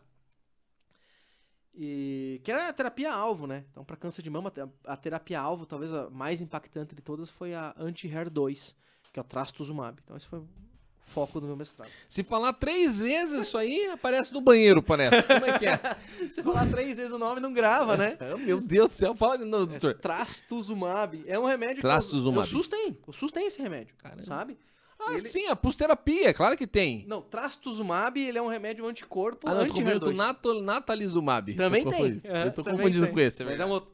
Mas ele inibe, porque foi o mecanismo que gerou o câncer. Daí você utiliza esse remédio que vai lá, daí, digamos, nas células cancerígenas e impede com que elas se multipliquem. Então é uma coisa bem específica. Mas daí dentro da tecnologia em saúde apareceu um outro tema que eu gostei muito. E a gente hoje, o objetivo nosso é basicamente entender se aquela pessoa na nossa frente consegue ou não receber o tratamento oncológico. Então, pega a pessoa de 80 anos. Aí, mas ele tem 80 anos, não vai conseguir fazer químio. Não aguenta. Como é que você sabe? Às vezes o cara corre maratona, é corredor, cara, sabe? Você não sabe. Hoje você olha assim a pessoa de 80, você não sabe dizer o quanto ela consegue aguentar tais e tais procedimentos. Porque as escalas que medem isso são escalas que levam em conta coisas bem subjetivas. Então, o que eu quero? Eu quero trazer para a objetividade, eu quero quantificar o performance. Performance, basicamente, é a reserva funcional que a pessoa tem para se submeter a alguns tratamentos. Isso vale para cirurgia, mas o meu caso em questão é quimioterapia, basicamente. Se aquela pessoa, quanto que ela consegue se submeter à quimioterapia? Então, a gente mede, basicamente, e eu estou utilizando a função muscular para isso, se aquele músculo responde ao exercício físico da maneira adequada. Porque se o exercício físico ele cansar muito rápido e fadigar muito rápido, a lógica vai dizer o quê? Pô, se eu colocar ele sob pressão, perto da cirurgia ou de químio, ele vai fadigar muito rápido. Então eu consigo ver esses parâmetros aí através da função muscular. A gente vai estar estudando uma ideia nova que são os relógios, né? Smartwatches. Os smartwatches, qualquer dispositivos que tenha a capacidade... Esse é smartwatch? Não, esse aqui é um clássico. Ah, eu olhei o Tava resto. sem Eu falei, bateria. bacana. Tava sem bateria, né? Mas você usa direto, né? É, uso. E Pra daí... quem não sabe, você é patrocinado pela Samsung. Podia, mas não sou. Se a Samsung estiver ouvindo aqui... mas o meu relógio é da Samsung. A gente O celular fez... também, pô. É verdade. Aí a gente tá usando assim... Inclusive a gente conseguiu desenvolver isso de forma com que ele embarque no relógio. Então a lógica não é ter um dispositivo, mas embarcar em qualquer um. Daí a pessoa vai lá, faz um exercício predeterminado, né? Eu interpreto esse dado e devolvo pro médico. Ó, médico, a ideia é essa, né? A longo prazo, porque o trabalho começou agora, né? A gente começou do zero. Quantos trabalhos foram publicados com essa tecnologia, nesta área, observando do jeito que a gente está vendo? Zero. Mas estava em exposição, pelo que eu vi agora no Parque Barigui, ou não? Não. Não era esse, não tem nada a ver. Não. Tem muita gente pesquisando isso. Entendi. É uma área que tem expansão exponencial, né? Se um começa, todos começam. Mas a gente não estava lá em exposição. Não tava. Isso ainda tá muito na parte científica, né? Porque não adianta eu dizer para você assim, olha, tem tanto que vai fazer. O médico vai olhar assim, mas quem disse? Tem que ter lá a publicação científica, né? O médico não vai acatar porque uma empresa disse, certo? E tem alguma coisa envolvida com VR, com VR, alguma coisa ou não? Não, o VR, na verdade, eu fiz uma exposição para aumentar a divulgação que foi lá no Shopping Barigui. Então é esse que eu tava Isso, falando, isso. acho que eu confundi. Então, a gente fez esse ano lá no Parque Barigui, no Shopping, desculpa, Parque Shopping Barigui, uma forma diferente de entregar as informações para as pessoas. O VR, o que a gente fez? A gente pegou e gravou pílulas de conhecimento sobre tais e tais assuntos. Então, como é que é a cirurgia que reconstrói a mama depois do câncer de mama? Né? E daí a gente gravou vídeos curtos de 2 a 3 minutos em que a pessoa daí olhava o óculos no VR. Porque como é que você vai passar informações no meio do shopping? Folder, por exemplo, tá, né? Tem como. É do passado. Ninguém para pegar folder, digamos, de informações, Sim, né? ainda mais dessa. Ainda mais se eu puder ver isso no YouTube, né? É. Ou, por exemplo, né, num podcast. Com certeza, com certeza. Então a gente pensou, cara, vamos tentar inovar. Então o que a gente fez? Entregou essas pílulas de conhecimento do Outubro Rosa e Novembro Azul, que são campanhas bem estabelecidas, que são as principais dúvidas. Então, por exemplo, que você perguntou, o que é quimioterapia? A gente gravou um vídeo de 2 a 3 minutos explicando que a quimioterapia é um tratamento que vai para o corpo todo, né, cujo objetivo é pegar as células que são microscópicas, de metástase e tal. Aí a pessoa era transportada, né, para um ambiente que ela vai estar vendo um vídeo curto e ela tirava as dúvidas dela. Aí ficava sempre um médico também lá em alguns horários pré-determinados para poder tirar as dúvidas que a pessoa tivesse. Era uma campanha da Onconville mesmo ou de Era uma vocês? campanha do Centro de Oncologia do Paraná. Centro. A gente fez essa campanha ali com o intuito de de educação médica, né? Porque também não adianta, assim, você ficar encastelado, né? Você tem que levar saúde para as pessoas. É mais uma outra ideia, assim. E a gente fez essa campanha ali, foi muito bacana, muito bem aceita, né? Querendo ou não, assim, foi a primeira vez que alguém tinha feito algo nesse estilo, assim, né? De campanha, diferente, né? E aí tá aí, teve o vídeo é nosso agora, né? Então eu posso fazer em qualquer lugar, inclusive. A gente ia levar pra PUC, pra fazer entre os alunos lá, mas acabou que o conflito de agenda lá do local não permitiu isso. Mas este ano, provavelmente, a gente pode fazer de novo. Essa vantagem da tecnologia, né? A gente tá falando aqui, certo? 50 anos, alguém vai poder ouvir a gente, cara. Com certeza, De repente, eternizou, né? Eternizou. Mas meus netos, esse 35 anos, meu avô, o que tava aprontando? Tava lá, Tava lá com o Zad Neto lá, cara, conversando com ele, trocando uma ideia. Querendo ou não, uma coisa muito bacana. Com certeza. Certo? Então tem que levar para as pessoas o conhecimento. Mas essa daí tem a ver com o Centro de Oncologia do Paraná. O que eu faço no doutorado Diferente. é uma outra pegada, assim, cara. Porque Mais eu vejo. E tá avançado, doutor? Como é que tá isso aí? Cara, a gente fez alguns testes muito bacanas, assim. Então, eu tenho coletado alguns pacientes. Isso, eu tenho dados subjetivos, assim. Eu preciso hoje comprovar isso. Mas eu já sei que a gente vai conseguir, através de alguma contração muscular, ver a idade, mais ou menos a década que a pessoa está. Caramba, legal. Então eu consigo, esse cara tem provavelmente entre 60 e 70 anos. Nossa, que bacana, hein? Eu consigo ver mais ou menos se a pessoa faz ou não faz quimioterapia. Isso daí, essa variação interpessoas, é uma coisa que a gente está estudando. A gente deve colocar isso num algoritmo de inteligência artificial, porque são dados que a gente não consegue ver. Mas o computador, por ver padrões muito bem, ele vai matar aquilo ali. Então ele foi escrito toda a avaliação para que ocorra em IA. A gente construiu isso tudo. Nós somos em 3 pessoas, né? Tem o Guilherme, que ele é a pessoa da engenharia de computação, que faz todo o hardware. A gente também tem nosso aparelhinho lá, que a gente consegue coletar os dados, digamos assim, com bem mais precisão. Assim. Então, o relógio ele coleta 100 Hz. É a capacidade padrão dele. Não precisa ser o da Samsung, mas tem que ter só um sensor, alguma coisa. O sensor embarcado nos relógios capta 100 Hz. Qualquer sensor. Digamos, em geral. O sensor da acelerometria que eu uso. E daí, você tem os sensores que a gente está trabalhando lá que podem captar 2000 Hz. Então, a resolução que eu tenho é maior. O quanto isso vai interferir, hoje a gente não sabe. Estamos estudando se vai ser... Será que 100 Hz é bastante? Talvez seja. Para os testes que nós estamos fazendo, sabe? Então, tem todo esse parâmetro. Aí, o Guilherme desenvolveu esse aparelho. E o Rafael Crema é a pessoa que está trabalhando com o banco de dados. Imagine a captura desses dados automatizada, que eu tenho que estar tudo, digamos assim, todos eles catalogados em suas caixinhas corretas para que eu consiga analisar esse dado. Então, isso daí trabalho árduo, é demorado, não é não simples, né? Tem que ter todo o algoritmo, né? Quanto tempo você acha que vai estar pronto? Uns 10 anos? Pra gente ofertar isso pra pessoa, eu gostaria que em 5. Em 5 anos eu já devo ter alguma coisa para entregar pro médico, assim, no sentido comercial, assim, né? Porque o comércio, na verdade, é uma viabilização de um serviço. Uhum. Um serviço é uma coisa que você ajuda uma outra pessoa. Com certeza. Certo? Comida. Por que se oferta um serviço? Porque alguém quer. Porque aquilo ali faz sentido para outra pessoa de ter. Então, eu encaro em um roadmap do produto aí de 5 anos aí, com certa propriedade, de artigo científico, essas coisas assim, para entregar para as pessoas. É mais ou menos assim que a gente tá vendo hoje. Payback, quanto tempo será? De quanto eu vou receber isso? Olha, a gente tá quantificando qual que é o valor disso. Porque como ninguém nunca fez isso, eu não tenho um modelo de negócios a seguir. Então não sabe, é difícil, né? Como é que eu vou manter os servidores funcionando? Tem que ter todo o investimento, né? Então, o payback disso pode ocorrer de várias formas. Seja por aumento da exposição nossa no cenário científico. Aí viria com palestras, quer que valha. 2, a gente pode ser vendido, né? Alguém pode se interessar por isso, assim, olha, eu acho sensacional, né? Monitorar, entregar isso, a Apple, a própria Samsung pode querer comprar. Com certeza. Né? Porque depois que você treina a inteligência artificial, aquele dado é seu. Aquelas vias ali que você treinou, seja por uma rede neural, por exemplo, ou que você usar ali, aquela inteligência artificial, aquele robozinho é seu. Então, para alguém criar do zero, às vezes é mais difícil do que comprar aquele robozinho. Então, acaba sendo o robozinho. Só pode lapidar. Quem sabe eu tô conversando, então, com o novo de Steve Jobs, aqui Me fugiu o nome dele, agora que tá em O Elon alta. Musk? Elon Musk aqui, ó. Ai, cara, tem Elon Musk. muito cara que fica tirando com a minha cara que eu sou parecido com o Elon Musk, assim, cara.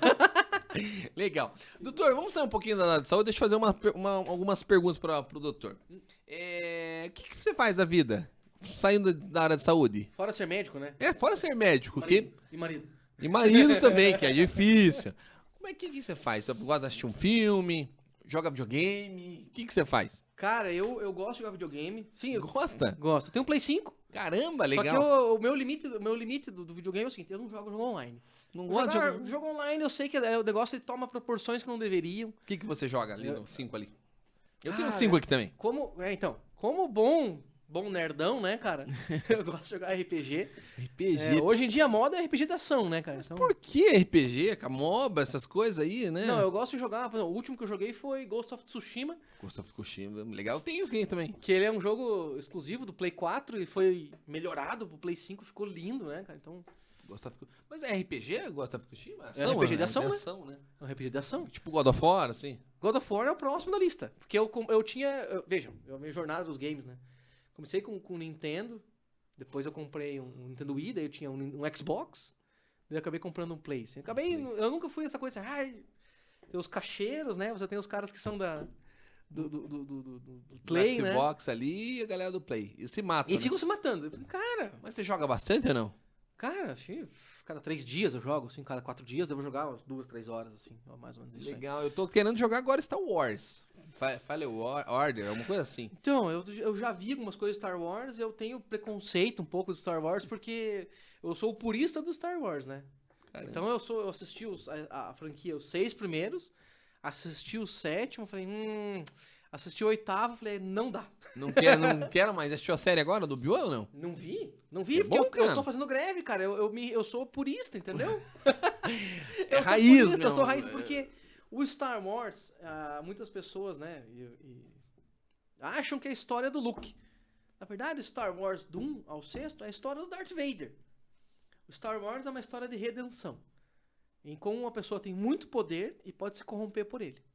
E como a atitude correta de tais e tais pessoas podem redimir aquela pessoa que está ali na frente. Então, o Star Wars é a história do Darth Vader. Pode ver. Ela começa com Anakin Skywalker, nos 3 primeiros filmes, em que ele se torna o Darth Vader. O 4, 5 e o 6 é a história do Darth Vader. Circula em torno dele. Apesar de ser o Luke que está ali sendo o principal naquele momento, é a história de um vilão. Né? Então, se você for pegar a história do Star Wars, né? Haverá um escolhido que vai trazer o equilíbrio para a força, né? Exatamente. Ele trouxe o equilíbrio para a força. Por quê? Existia, sei lá, centenas de Jedis e 1 ou 2 Sith. O que ele fez? Matou todos os Jedis. Ele trouxe equilíbrio para a força. Não deixa de ser. E quanto que é a tua contagem de midi-chlorians, será? Do que? De midi-chlorians. Então, Essa aí, o teu novo hardware, será que não faz isso? Seria interessante contar isso aí. Bacana. Mas então, isso daí é coisa de purista, né? Então, entra muito no purismo ali. O pessoal nem sabe, nós estamos Star falando. Midi-chlorians é a organela da célula Pra ver se o que cara habita em todos... No ambiente Star Wars, ele Cara. habita em todos os seres. E as midi-chlorians são o que conectam todos os seres e conectam os seres com o universo. Como é que pode? Quanto mais midi-chlorians tivesse, mais poderoso seria da força. Com A certeza. dosagem do Anakin era a maior de todas, inclusive maior que o Mestre Yoda. Como é que pode, né? Então, e daí eu sou purista, né? Então por isso eu gosto daí. Mas eu Fiz gosto. greve do nono filme. Fiz greve, não gostei, porque ele trouxe ele tirou aquela necessidade da pessoa se esforçar para dominar a força. Sim, nada a ver. Como Ele- é que a pessoa vai dominar daquele jeito lá? Eu também não gostei. Então eu me irritei. Mas Mas o melhor de todos os jogos de Star Wars chama-se Knights of Old Republic. Nossa, Que eu nunca ouvi estou falar. esperando ansiosamente sair do remake dele. Ele foi uma prequel, né? Então ele veio antes da história que tem todo do Star Wars. E ele conta a história muito feliz, assim, dos Jedi lá nos primórdios deles. E também o embate deles com os Sith. Então, o Knights of the Old Republic tem o 1 e tem o 2. O 1 conta uma história antiga, 3.000 anos antes dos acontecimentos do filme, do ponto de vista dos Jedi.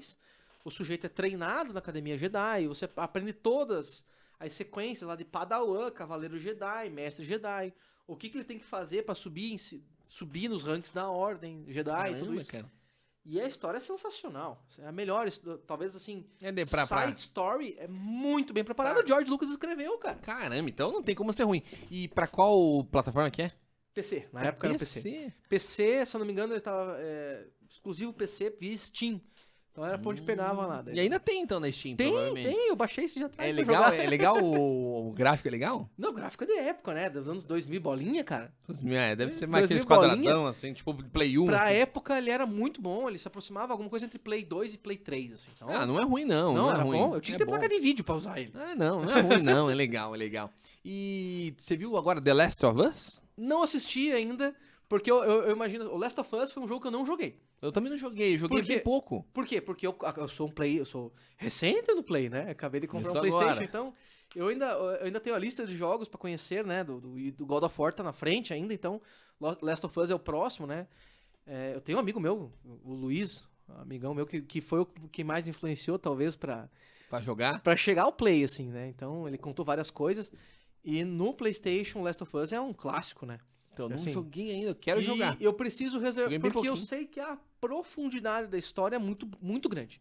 Li as análises, vi você muito bem, fazendo entrevista ali com os atores, né? Foi Uhum. excelente, cara. E daí o que acontece? Eu preciso me preparar, né, cara? Eu não posso sentar ali enquanto tô jantando e assistir Last of Us. Não dá. Não tem como, tem que sentar realmente e curtir o momento ali. Tem que prestar atenção. Eu tenho lá montado lá em casa o meu cronograma. cantinho. Não, o meu cantinho pra ver TV, cara. Eu quero tal TV. Comprei a televisão que eu queria comprar, comprei o PlayStation, né, cara? Então, assim, Legal. são coisas que você vai acabar utilizando. Tem Aí eu- estilo eu também. Eu peguei o Play 5, peguei uma TV bom, aquele LED ali, agora. Mas eu não consigo jogar. Você não consegue jogar? Eu não consigo. É. Parece uma coisa. Quando a gente sempre é alguma novo, coisa. a gente tem o tempo, mas não tem o equipamento, né? Exatamente. Quando a gente tem equipamento, não tem o tempo. Eu não consigo. Será que é disciplina? Você faz uma disciplina? Ó, hoje eu tenho que jogar. Ou não? Não. E a tua esposa é tranquila também contou isso assim? Eu, assim, Olá. vou pôr na roda, né? Fazer o quê? O único jogo que ela não gostou muito foi o The Witcher 3, né? The Witcher. Por cara. razões óbvias, né? Acho que não sei se tem uma esposa ou mulher que gosta do marido jogar o The Witcher. Eu nunca joguei The Witcher. Todo mundo fala pra jogar, eu nunca joguei. Legal? Cara, quando se gasta mais de 100 horas num jogo, não tem como ser ruim, né, cara? Pra Caramba, você jogar as expansões todas, fazer todas as campanhas e histórias. The Witcher virou série Netflix, né, também. Ele teve uma repercussão grande. Ele tem um universo, né, que é do Andrei Sapkowski lá, né, que é um... Ele foi considerado, na época que foi lançado, o Senhor dos Anéis da Polônia, né? A Polônia lá, ele é um escritor, tem vários livros, né? E ele conta a história do sujeito que ele é um Witcher, né? Que é um bruxo, a tradução brasileira seria bruxeiro. E o bruxeiro, ele ia resolver os problemas sobrenaturais dos lugares e pra isso ganhava dinheiro. Só que como ele lidava com o sobrenatural e ele mesmo também precisava ser algo sobrenatural, ele sofria muito preconceito das pessoas do entorno da vila. Ele era um mal necessário. Então ele se desenrola em torno disso. Então o sujeito que ao mesmo tempo ele é necessário, mas ao mesmo tempo ele não é bem quisto pela comunidade. E daí ele pega esse formato, daí como você tem uma facilidade por ter ido de lugar em lugar, resolvendo problemas, pô, o jogo fica perfeito, né? Você vai resolvendo problemas de lugar em lugar, e aí você põe um plot. Um mapa gigante. Você põe um plot por trás ali, o que acontece? Acontece que o cara daí vai ter um monte de histórias bacanas, se desenrolando, se conectando. Então, o dublado jogo também ou não? tem dublado, tem dublado. Tem um problema com o inglês, você fala bem inglês. Sim. Se Os vira. médicos tem que... Cara, médico- eu entendo alguma coisa não. Assim, eu não falo. Médico- Vou falar a verdade pra você, eu não falo nada. Na minha cabeça eu não falo nada. não, ele E é necessário, cara. pra medicina. Mas ó, sabe onde que eu aprendi? Eu fazia curso de inglês lá em Mafra.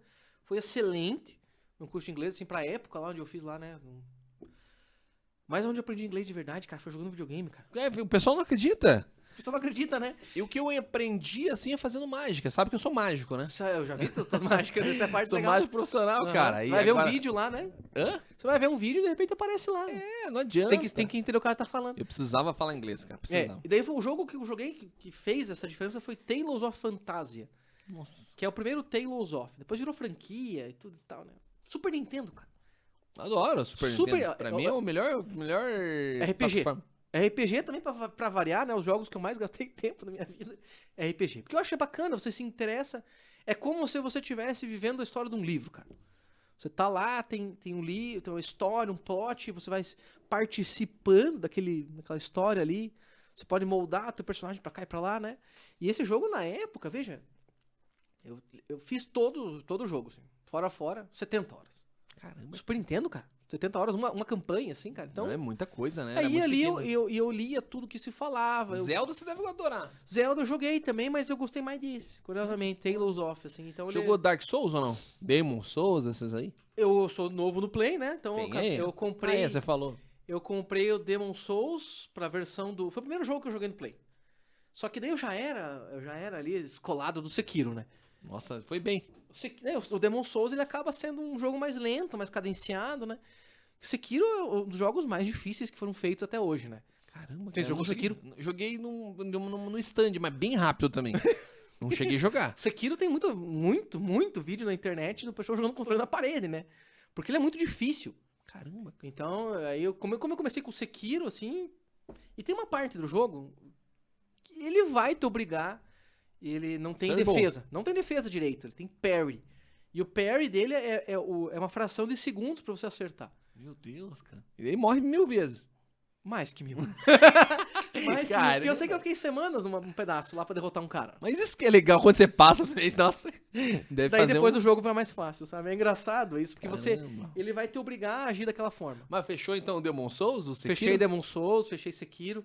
O último da From Software que eu fechei foi o Elden Ring, né? Que foi o jogo do ano. Você fechou o Elden Ring, cara? Fechei Elden Ring de fora, assim, fazendo as coisas bonitinhas, tudo. Tudo que tinha que fazer. Daí na verdade, Elden Ring eu platinei, né? Foi o primeiro jogo que eu falei, esse desgraçado eu vou platinar. Caramba, eu nunca platinei nenhum, sabia? Eu vou platinar esse desgraçado aqui. Como é E que daí, pode? porque eu platinei, que assim, as pessoas salvam e abrem o jogo de volta pra pegar o final, né? Não, eu fiz 3 campanhas. Eu platinei ele na Desvia. raça, assim, com 3 campanhas. Caramba, bicho. Então, Meu Deus, o Elden Ring é um jogo que eu quero jogar também.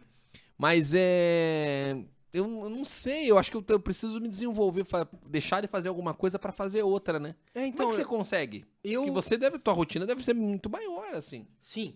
Aí, Consegue. Coisas fora, né? Sexta-feira, por exemplo, é o dia que eu sempre tento fazer natação, né? Então, nado 2 a 3 quilômetros por sexta, assim, que eu faço.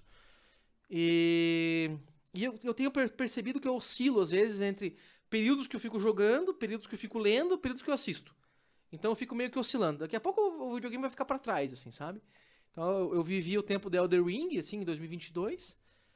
Aí eu tava lendo A Roda do Tempo, que é o livro que tá na bola da vez, hein? São 14 livros, cara. Comprido. E depois vai ser a fase de assistir coisas, né? E assistir as coisas, né? O que você gosta de assistir? Filme assim? Série? Que Cara, eu desde guri, curiosamente, é uma coisa muito própria minha, assim, eu gosto muito de consumir cultura japonesa. Cultura japonesa. Então, na minha Anime. infância, era Jiraiya, Giban. Cara, só ali coisa boa.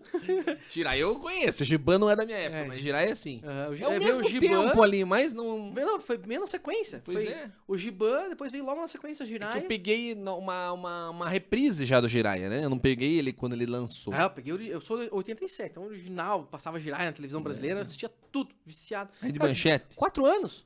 4 anos, pô. Eu Nossa, assistia tudo. Cavaleiro tinha do um Zodíaco, Atari naquela época e minha vida é com 4. Curiosamente, eu tenho bastante memória dessa época, assim. Assim, mais do que até o padrão de se lembrar. Lembro bastante, assim, Jiraiya, Giban.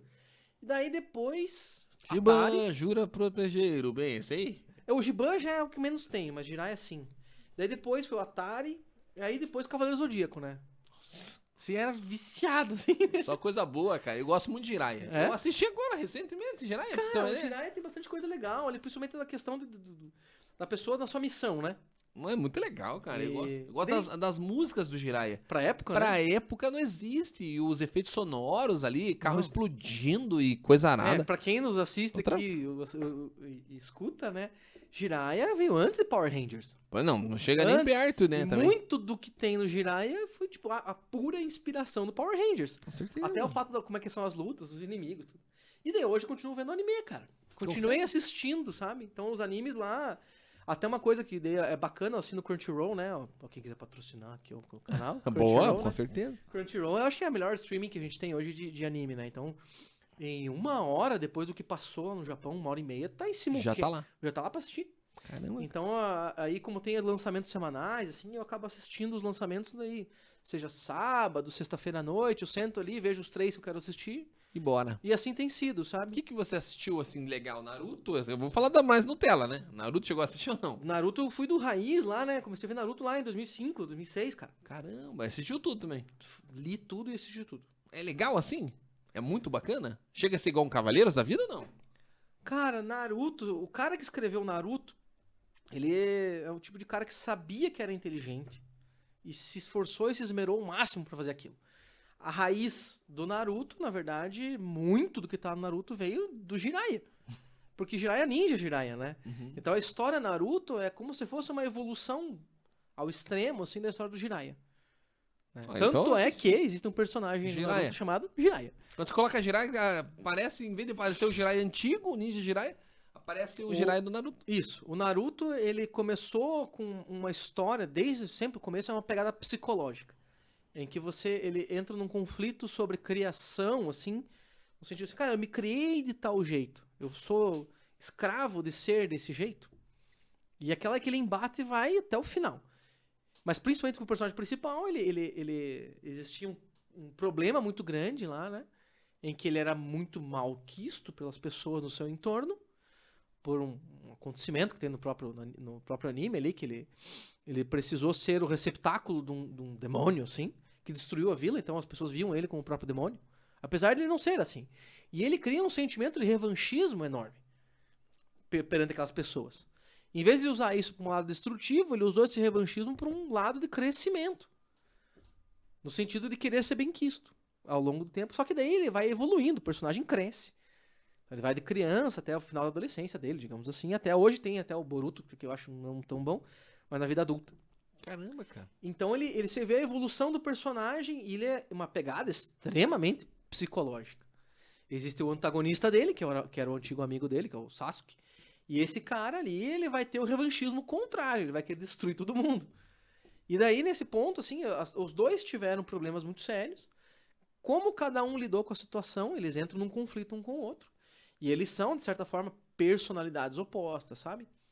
Aquele Pô, que coisa do legal, yin cara. yang. Então ele é muito, muito complexo. Tem Não? que assistir isso aí também. Mas Tem ele um pessoal falou Titan alguma coisa. Attack on Titan, né? E aí você disse que é bom, cara. Attack Eu on nunca Titan, assisti ele também. é 18 mais, né? Então o Naruto, ele é pra ser assistido assim, eu acho que uma pessoa aproveita desde que tem uns 13 anos. O Attack on Titan tem que ter 16, 18, assim, porque ele É muito forte.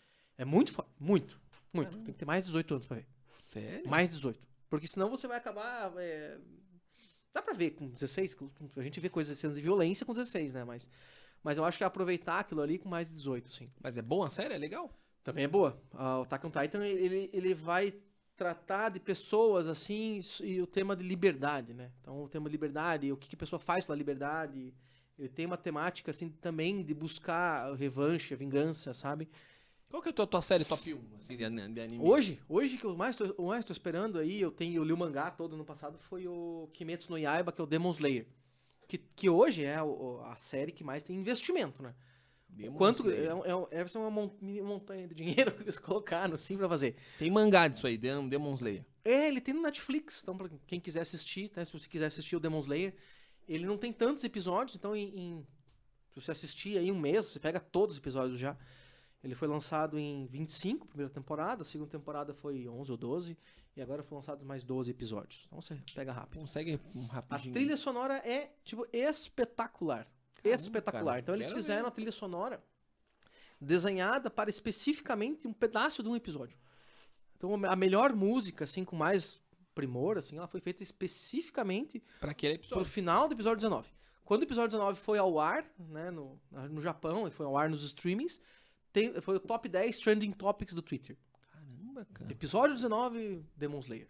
Vou assistir também Demon Então, Slayer assim, pra mim que era um jogo. Ele não tem jogo, eu acho. Tem jogo? Tem um jogo bem low profile, assim, sabe? Nossa, eu não sabia não. Mas ele vai ser lançado agora em março, a nova temporada. Pô, que legal, E cara. ele tá sendo, assim, muito bem visto, assim. Mas assim, eu já vi... Peguei série, já pra Mas o assistir legal, todas as doutor, é que coisas. você conhece bastante coisa. E o legal é que você se aprofunda bastante, né? Pô, a gente falou Star Wars, você manja muito. Falou do jogo, você manja muito. E eu acho legal isso. Você faz uma coisa muito bem feita, né? Não deixa uma coisa... Até na série, ele conhece tudo, os personagens. Olha, cara, que legal. Fiquei... Como um amigo meu falou, o Luiz, né? Olha, cara. É o meu amigo que mais conhece da amenidades. Tem um amigo meu chamado... Não, eu não vou falar o nome dele, que ele não gosta. Mas ele adora falar sobre isso, cara. Ele adora. Ele adora. Nossa, ele é... Eu gosto da coisa... Ficcionado. Mas é legal, cara. Sabe por quê? Eu entendo que a gente vive hoje um momento em que ser descolado é o top, sabe? Eu não me importo. Eu não me importo, né? A pessoa foi lá, viveu não sei o quê, teve uma desilusão amorosa. Isso aí não fez qualquer coisa em mim. Cara, isso não é legal. Não é legal, sabe por quê? A gente, na nossa bioquímica cerebral, só vai gravar as coisas. Você só vai gravar se tiver sentimento, cara. Se eu tô falando com você as coisas daqui, e eu não despertei curiosidade, eu não despertei espanto, ou qualquer sentimento dentro de você, cara, acabou aqui, vai embora, esvazia. Porque o sentimento é a âncora cerebral. Talvez, lógico, né? Você vai ter sentimentos complexos, assim, ou vai ter memórias complexas, vai demandar trabalho mental de você lembrar isso ativamente. Mas tudo que você lembra é porque tem sentimento na jogada. Pode reparar. Do aniversário da minha mãe, por exemplo. Ou, de repente, o meu amigo ficou doente. Cara, por que você se lembra disso? Porque mexeu você lembra. Com você. Mexeu, cara. Hoje em dia, daí, as pessoas falam muito em viver... eu tenho que viver intensamente, né? Tenho que viver minha vida. Sim, com certeza. A gente só tem essa oportunidade, cara. Independente do que a gente pense, assim, no sentido, assim, de religião. Qualquer espiritualidade. É espírita, é católico, é evangélico. Essa oportunidade com este corpo, neste momento, é só uma vez. Então tem que viver a vida mesmo, cara. Com certeza. Tem que curtir. Mas também tem que ter o sentimento. Se você não tiver sentimento, você não vai lembrar nada, cara. Você vai depender de fotos pra lembrar, cara. Pode pensar nisso? Não. Porque as pessoas batem foto em tudo. Por quê? Porque ela não gravou, às vezes. Não, tá ali no momento, mas não tá vivendo, não tá vivenciando, né? Isso. A pessoa tá lá no lugar, mas não tá se admirando. Tá olhando, mas o olhar dela parece que atravessa a coisa, atravessa a pessoa. E nem não tá vivendo aquele momento. Então, pra que você viva o momento, tem que vibrar, cara. Tem que ter emoção. Verdade. Não é verdade? Com certeza. E daí, por isso que você fala assim, mas como é que pode, cara? Você vai Mas conversar é assim disso, mesmo. vai conversar disso. Pô, é sinistro. Cara, eu tento viver sempre com emoção, cara. Mas legal, isso é legal. E é um exemplo pra gente, porque, pô, dá pra ver que você faz tudo muito bem feito e vivencia isso tudo muito bem. É isso aí. Não, é só pra encerrar o assunto, porque daí o que acontece? Isso vale em todos os domínios da pessoa. A pessoa não pode gostar só de videogame, por exemplo. Não, videogame eu gosto. Né? E as outras coisas eu não gosto. Aí eu não vivo. Não, o certo é trazer isso pra todos os domínios da sua vida. O domínio profissional, o domínio teu pessoal, o teu domínio de amigos. Cara, ser uma pessoa que sempre traz emoção vai te fazer você ser sempre intenso. Você vai ter um monte de memória. Aí eu acho que esse seria o significado de viver intensamente. Ter bastante memória. Com certeza. Tur, é um prazer conversar com você. A gente, excelente. Pelo jeito, vai horas aí conversando com você. Eu falei, bom de papo, né? Nossa, com certeza. A gente vai ter que marcar um segundo encontro. Eu acho que sim, principalmente pra gente poder comentar de coisas que os meus médicos fazem fora também da medicina. É muito comum, cara. Eu conheço um médico, por exemplo, que tem coleção de carro antigo. Olha aí, cara. E às vezes a pessoa, ela acaba sendo discreta naquilo, né? Não, mas temos que trazer essa galera aqui. Pode ser, né? Vamos fazer uma ponta aí, faz uma ponta sim. pra gente e vai ser um prazer imenso. Ótimo, obrigado. Mas, doutor, é incrível. Eu vou deixar esse espaço aí. É até difícil da gente encerrar, porque o papo tá legal, né? Mas eu vou deixar esse espaço. A gente, infelizmente, é refém do tempo.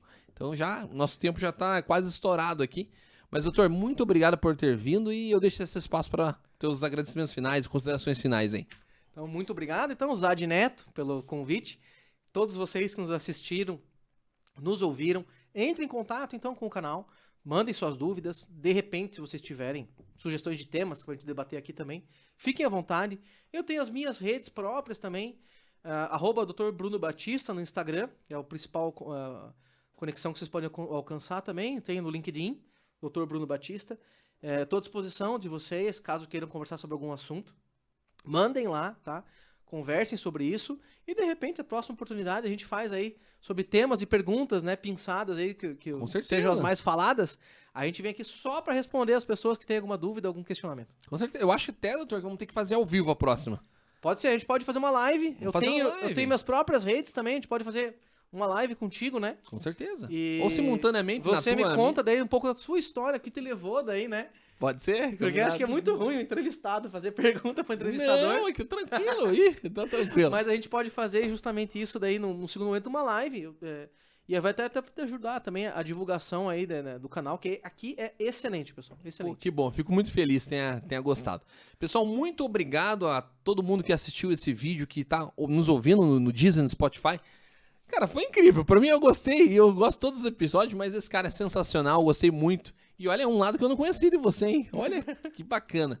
A gente às vezes traça uma pessoa e acha que ela é totalmente diferente, e isso não é ruim. Mas olha, doutor, você me surpreendeu hoje, hein? Não, que a gente... Caramba, que legal. Como eu falei, a questão quando você vai utilizar... Eu sou um oncologista. E eu preciso ter, de certa forma, um profissionalismo extremo. Eu tô lidando com uma doença muito difícil. Com certeza. O meu profissionalismo tem que ser impecável. Só que, ao mesmo tempo, impecável também tem que ser outros domínios, como, recapitulando, né? A parte espiritual, a parte de comunicação. Isso também tem que ser... Sim. E a gente é um só, né, cara? Então, assim, eu tento levar isso. E para que eu consiga ser assim, eu também tenho que ter um momento de lazer, né? Porque ninguém é robô. Com certeza, com então, certeza. por isso que eu começo a falar de lazer bastante, que eu vivo isso também, né? Bom, bacana, muito legal mesmo. Fiquei muito feliz e espero que você de casa também tenha gostado. As redes sociais dele tá aqui embaixo, no card aqui.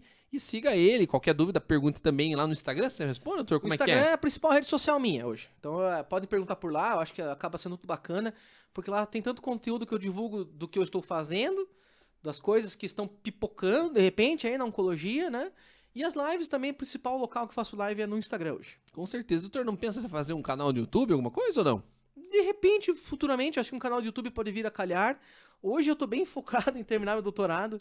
Então tá fazendo doutorado. O doutorado é o projeto trabalho da que você tá coleta fazendo. de dados, né? Dos pacientes oncológicos ali, para poder tentar estimar a performance. Então eu tenho uma coisa por vez aí. Tem que Mas fazer, na sequência, estruturar. com certeza, cara. Principalmente porque as pessoas vão procurar E saber... assunto que não acaba mais, né? desses Sempre tem assuntos que eu falei, atualizações. Humanidades, cara, principalmente, cara. Com certeza. Vai ser incrível. Ótimo. Galera, tamo junto, aquele abraço, muito obrigado então. E qualquer coisinha já sabe, né? Por favor, procura a gente, mande a sua pergunta, manda a pergunta pra ele, manda pra gente aqui, vai ser sempre um prazer. E qual que será o próximo convidado? Não sei, você que me diz, tá bom? Tamo junto, aquele abraço, valeu, falou!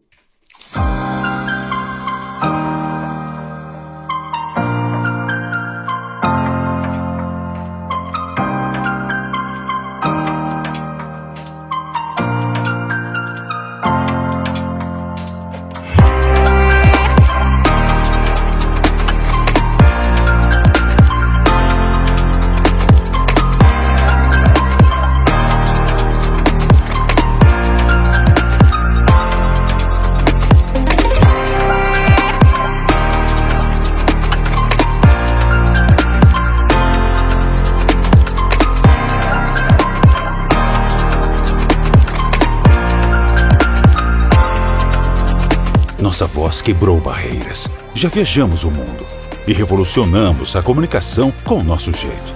Contamos com mais de 200 mil views só no YouTube. Nos tornamos referência em Curitiba.